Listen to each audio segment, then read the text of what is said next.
Join the conversation with the Morning Majlis, Pulse 95. It was a conversation I had last night. And a friend of mine who is going to be on the Morning Majlis at some point soon. The reason is because he spent 9 months in quarantine during the COVID-19 scenario. So, What country? He was a seaman. So they were. Oh, that's why. He was out and about on the boats.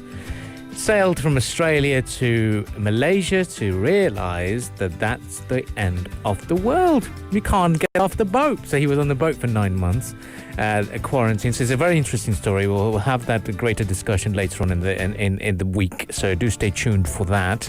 If you'd like to know more about that story, 4215 text us, and that will be great to convince the friends to appear on the radio.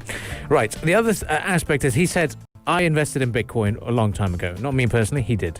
And he's very happy about it. And he said that this is the new thing because institutional investors are going to put their money in.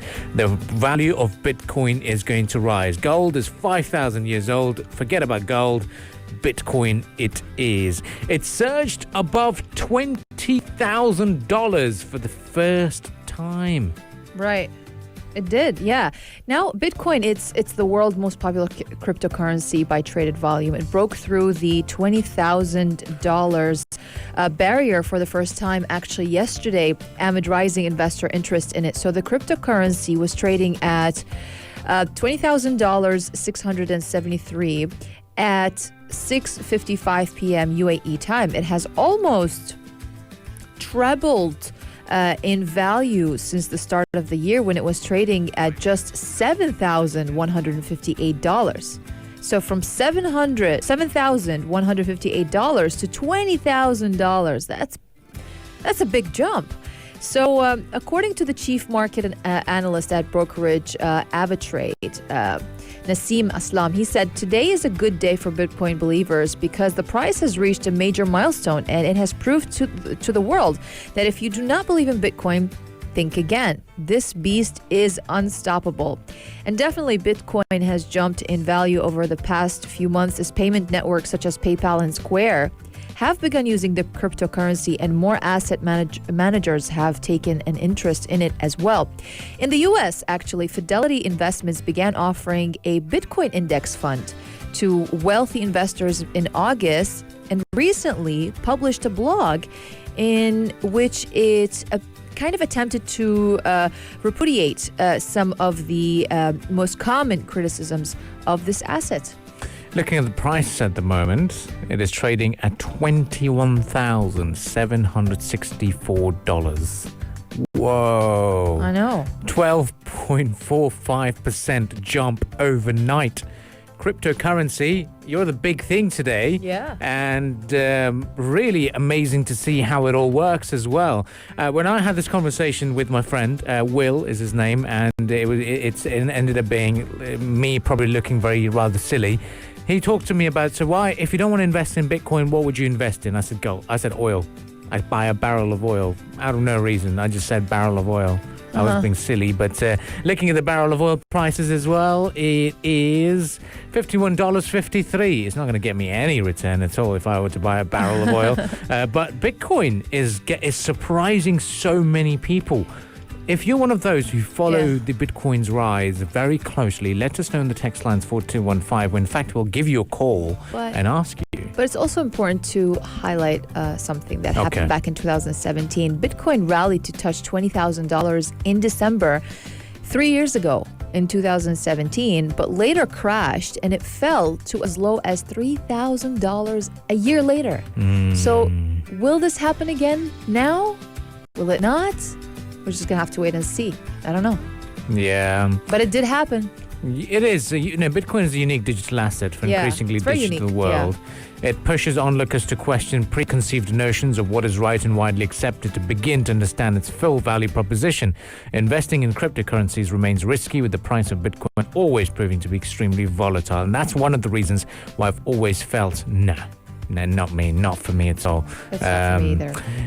The problem is more investors are joining the party with Bitcoin's limited supply. This could spell more upside for the cryptocurrency. And this is one of the reasons why there's a bit of a rise. The investors, institutional investors, and you remember when we had the rise in gold prices suddenly out of nowhere, was because of these institutional investors. They're looking for new avenues to start investing, start putting their money in. Right. And this is what's leading to the rise. And of course, the media will jump on the bandwagon and start reporting on it. But yeah, at the moment it is above $21,000. Very interesting to see where this price is going to go. But if you are one of those following it closely, get involved on the text lines 4215. Enlighten us and to talk about the world of Bitcoin. Indeed. Well, stay with us on the Morning Majlis. Lots to get through this morning. We'll be right back after these discussions here on the Morning Majlis, musical entertainment, and we'll continue the discussions. Up next, we'll talk about Sharjah's new discovery, asteroids in the solar system. What's going on? All of this will be discussed right here on the Morning Majlis. Pulse 95. The Morning Majlis, talking the stories that are shaping headlines.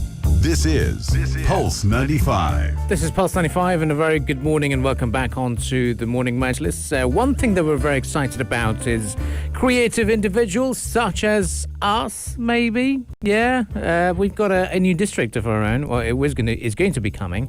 It is called Nasij.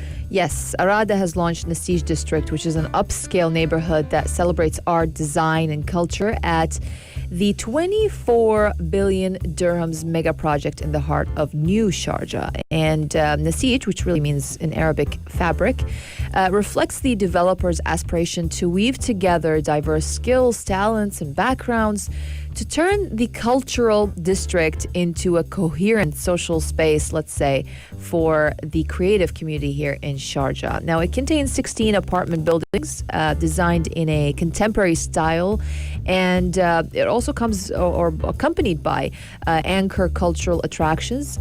It will also be bolstered by a range of creative events that will encourage both residents and visitors to collaborate and learn. And according to His Excellency, the Chairman of Arada, Sheikh Sultan bin Ahmed Al Qasimi, the introduction of Nasij District is another step in Sharjah's journey to embrace art and culture as a way of living. And he said, we are working to curate a thriving community that will house some of the region's finest creative talent while also becoming a destination for those who seek authentic and engaging cultural activities. Yeah, but it's going to be, it really is going to be a new district. Art enthusiasts from across the UAE will be able to enjoy an array of high-quality cultural, artistic and retail destinations right on their doorstep. At one end of the district is an iconic and beautifully designed building that will incorporate galleries, a museum, exhibition space, an architectural statement in itself. This showpiece building will be a focal point for learning, with permanent exhibits focusing on topics such as Sharjah's growth story and climate change. Construction will begin in the second quarter of 2021. First homes are expected to be delivered in the first quarter of 2023. That's according to the estimates. Now, according to our estimates, it is time now for the business headlines. So we shall return right after that. This is the Morning Majlis, only on Pulse 95. Pulse 95. Between local lines. Notes from the Emirate. Look at the stars. Great kings of the past are looking over us. Good old Mufasa. Well, looking to the stars and looking at the skies above, Sharjah, this astronomical observatory, has now discovered 2 new asteroids in the solar system. And the discovery was done with lots of collaboration, but we've got something to celebrate about because they are orbiting the region between Jupiter and Mars. Yep, that's true.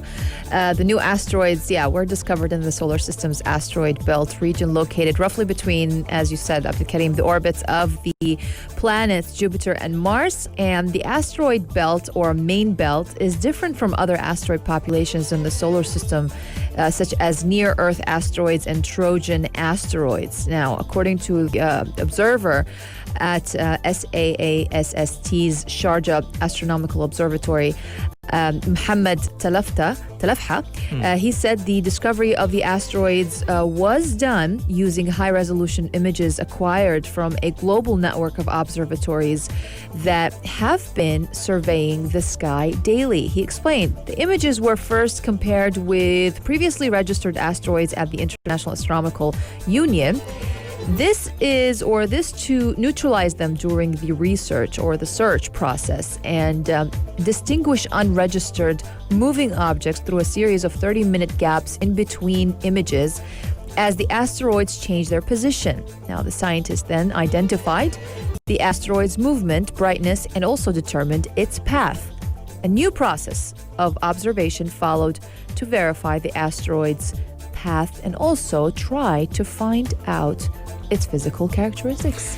Yep, the two asteroids will be monitored continuously through multiple telescopes specialized in tracking asteroids, including the telescopes at the Sharjah Astronomical Observatory, to map their orbit around the sun and know its specifications. Talafha also said there is an opportunity to discover more asteroids due to their large number in the main asteroid belt within the solar system using the astronomical observations, research and international scientific cooperation. SAASST is consistent in organizing various activities that aim to serve the continuity or the community by educating its various members on the most popular, important concepts, achievements, and developments in the field of astronomy and space sciences. Very carefully written statement, very nice as well. But yeah, a new discovery. It's great to see, and really makes us feel very proud of the achievements here in the Emirate of Sharjah. Absolutely. Another thing that we're very proud of and looking forward to, I know we can't talk enough about it, is the Khorfakan Amphitheatre. The Khorfakan Amphitheatre. We're going to be there hopefully tonight. Yeah. About 7, right? 7:30. 7 p.m. is the movie screening, Yep. so we ideally should be getting there by 6 p.m. And guess what? There's going to be a Pulse 95 field trip. And who is the tour guide? Maybe you? Yeah. Yeah. It's my hometown. It's your hometown. We get it. Khorfakan, my self-proclaimed actual hometown. Where are you going to take us today? I'm going to be taking you guys to Rabia Tower, do a little bit of hiking trail. So if you're one of those Khorfakan aficionados or experts, let us know on the text lines 4215. So sportswear today. Sportswear, but I'm going to be in my formals, sadly. I'm going to be in my smart shoes and my suit because I've got a very important interview to do later on this evening. But yeah, sadly, I won't be hiking that much, but I'll guide you guys. And then we'll go towards the beach. Then we drive towards the resort, the Oceanic Resort, where we'll have to park our cars, walk over to the amphitheatre, marvel at the wonderful waterfall that there is. And look, I've been able to convince a lot of people to join us on this. Now, the film, sadly, is not got subtitles. This specific one at the amphitheatre. The public screening does. The ones in the cinema. Yeah. So the amphitheatre obviously was designed... It's in Arabic. It's in Arabic, pure Yeah. Arabic. Now, it's going to be in very Fusha Arabic, so it might be funny for some people. Yeah. It's good.